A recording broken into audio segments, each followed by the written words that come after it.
Today we will discuss the chapter physical quantity and measurement. Okay. Now first I will tell you what is physical quantity. Physical quantity that can be measured. Anything can be measured is called physical quantity. Now can you tell which can be measured? Mass, time can be measured. Okay, length can be measured. That means these are the physical quantity. Now I will give you one examples. That suppose you and your brother went to any shoe shop and started quarreling for a shoe.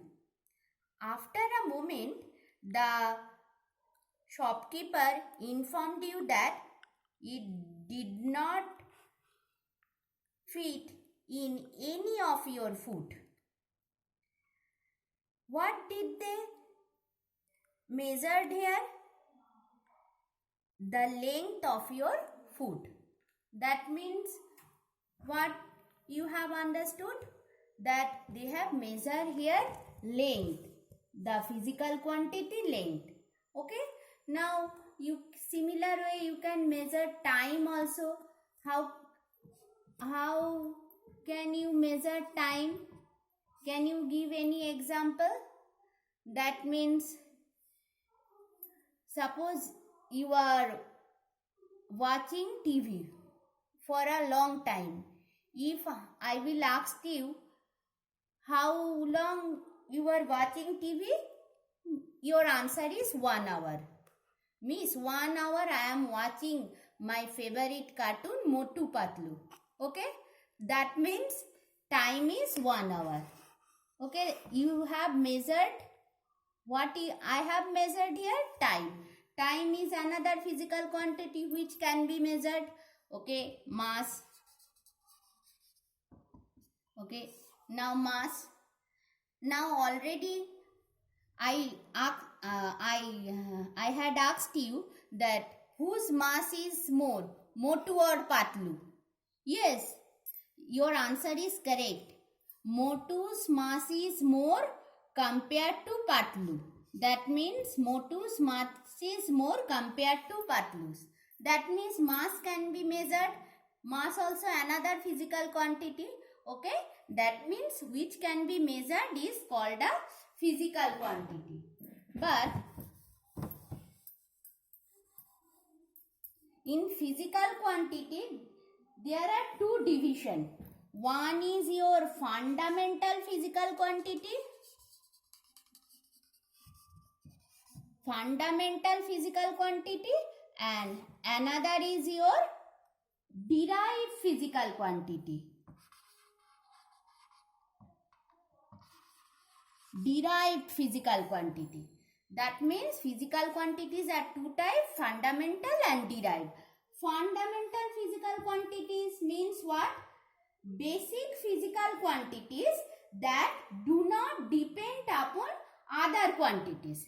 It do not depends upon other quantity. That means your Motu's mass do not depends on other quantity, and your how long you will going to fight with your friend, that also do not depends.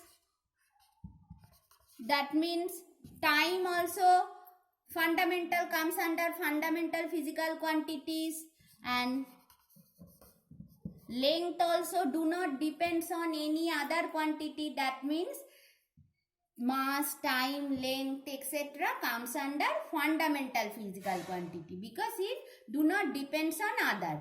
Come to the derived physical quantity. What does it mean? The physical quantities that are derived from one or more fundamental physical quantity. Derived from one or more fundamental physical quantity. Suppose area. If I asked you find out the area of a rectangle. Okay, now this rectangle is given to you, this rectangle, and you have asked to find out the area. How you find out? You find out the area is length into breadth. Now you observe here area depends on other two quantities, length and breadth. That's why it's a derived quantity. That means it depends on other quantity. Okay, come to the another examples. If I asked you,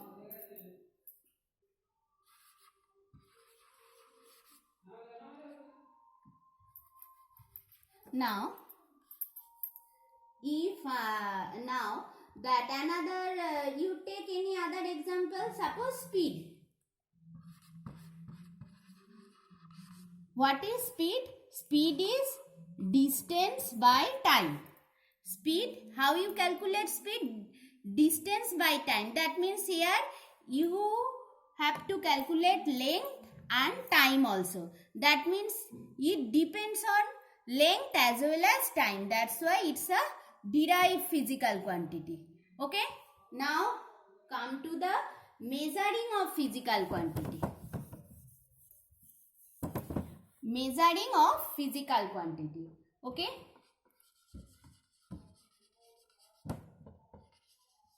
Measuring of physical quantity. How you measure a physical quantity? Physical quantity basically it's a combination of numeral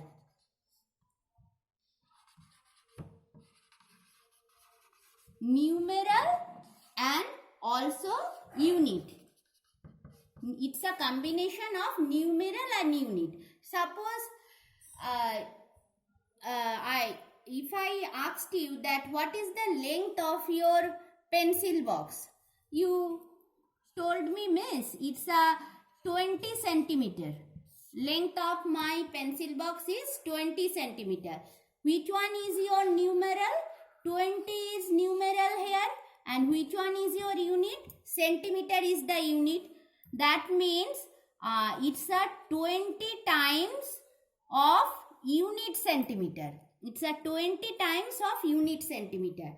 That means for measurement, two things are very much essential. First one is your magnitude, another one is your unit. These two are very essential for measurement.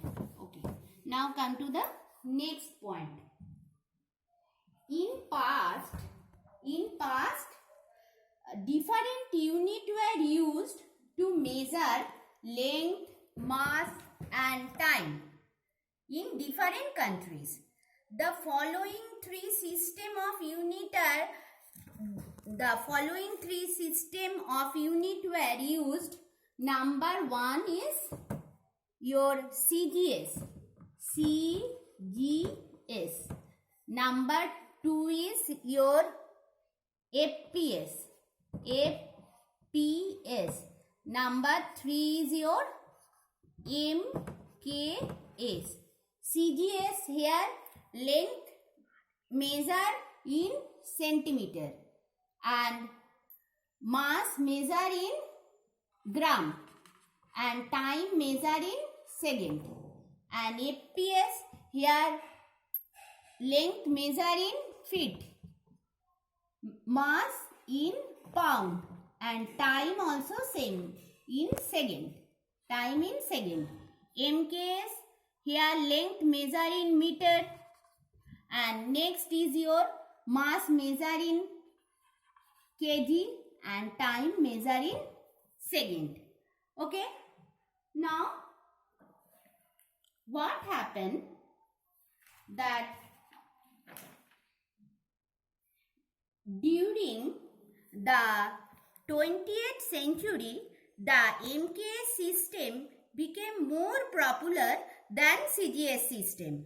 But the existence of two systems again lead to the need of interconvention by the user. Okay. That means in 1960, the General Conference of Weight and Mass met at Paris in France and adopt the international system of unit. That means your SI unit, International System of Unit.